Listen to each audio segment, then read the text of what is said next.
Assalamu alaikum. Well, this is me Zebunisa, and today's our topic is about the summary of Try Again. दोबारा कोशिश करें. This poem has been written by William Edward Hickson, W.E. Hickson. काफ़ी detailed lecture मैंने कल वाली video में upload किया था, उस पर आप देख सकते हैं इसके बारे में, इसलिए अब मैं जस्ट समरी है. एक्चुअली समरी क्या होता है, क्या समरी में हम जो भी पूरी पोएम में पूरे लेसन में लिखा होता है उसको समराइज करते हैं, शॉर्ट करके लिखना होता है अपनी वर्डिंग में. So this short poem try again has been written by William Edward Hickson. He has quoted this poem with 3 tries in his Model Songs. Model Songs author की बुक का नेम है, उसमें उसने इस पोएम को coat किया हुआ है. The poet says, if at first you don't succeed, try again. शायद कहता है कि अगर आप फर्स्ट टाइम कामयाब नहीं होते दोबारा कोशिश करें. Don't give up too easily. इतनी जल्दी, गिव अप का मतलब होता है हिम्मत हार जाना. इतनी जल्दी हिम्मत मत हारें. Persistence page of in the end. मुश्किल मिजाजी, पेज ऑफ का मतलब होता है इनाम देना, आखिरकार इनाम देती है. Failure is the good lesson. The यहाँ पे ये मिस्टेक है, इज आपने लिखना है. Failure is a good lesson for people to learn how to succeed. यानी कि फेलियर जो नाकामी है वो लोगों के लिए एक बहुत अच्छा सबक है जिसे वो सीखते हैं कि कैसे कामयाब होना है. ठीक है. Failure is the teacher. Failure उस्ताद है. It is common that you may fail because at first you have no experience how to do particular thing. पहली दफ़ा हमें पता ही नहीं होता कि मतलब हमने किसी चीज़ को किसी स्पेसिफिक वे से करना है, इसलिए हम फेल हो सकते हैं. Instead of quitting after you fail. Fail होने, जब आप फेल होते हैं, नाकाम होते हैं, तो उसके बाद क्विट करने की बजाय, हिम्मत हारने की बजाय, you should learn from your failure. आपको अपनी नाकामी से सीखना चाहिए. Failure means you get something wrong, यानी कि आपने कुछ गलत कर दिया है. We can't always be successful the first time around. इनके हर दफ़ा जो है ना, हम पहली दफ़ा ही कामयाब नहीं हो सकते, यानी कि हर काम में हम पहली दफ़ा ही कामयाब नहीं हो सकते.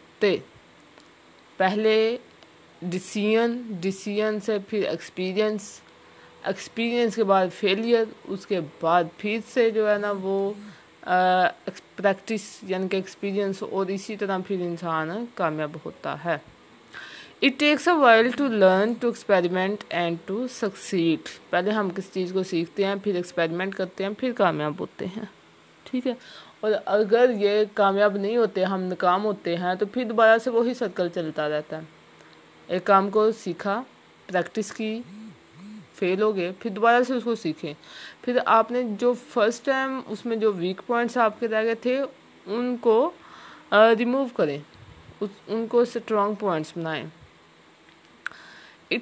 We often get frustrated. हम अक्सर फ्रस्ट्रेट हो जाते हैं, यानी कि उकता जाते हैं, तंग आ जाते हैं. We may even give up because of the fear of Fehling.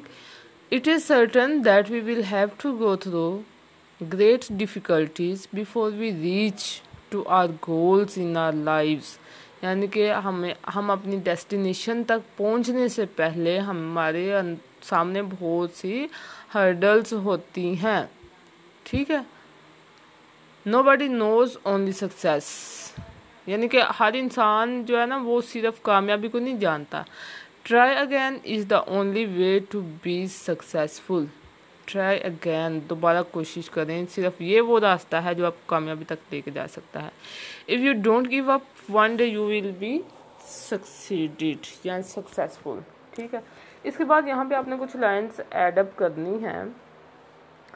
वो ये है कि the poet says that we should keep the fact in mind. The poet says that we should keep the fact in mind that all human beings are alike. ALIKE, alike. ये आपने lines अपनी summary के and पे add up करनी है। When others around us have achieved the goal for which we are struggling, certainly we can achieve it too. Thus, in this poem, Hickson shows us the way to success. I am repeating the lines again. The poet says that we should keep the fact in mind that all human beings are alike. When others around us have achieved the goal for which we are struggling, यानी कि वो गोल, वो मंजिल जिसके लिए हम कोशिश कर रहे हैं, जब दूसरे लोग उसको अचीव कर सकते हैं, certainly we can achieve it too, तो यकीनन हम भी उसको अचीव कर सकते हैं। 10 इस तरह 10 के बाद कोमा आएगा। In this poem, Hickson shows us the way to success और इसके बाद full stop. So this is your summary of the first poem. Try again. Allah Hafiz.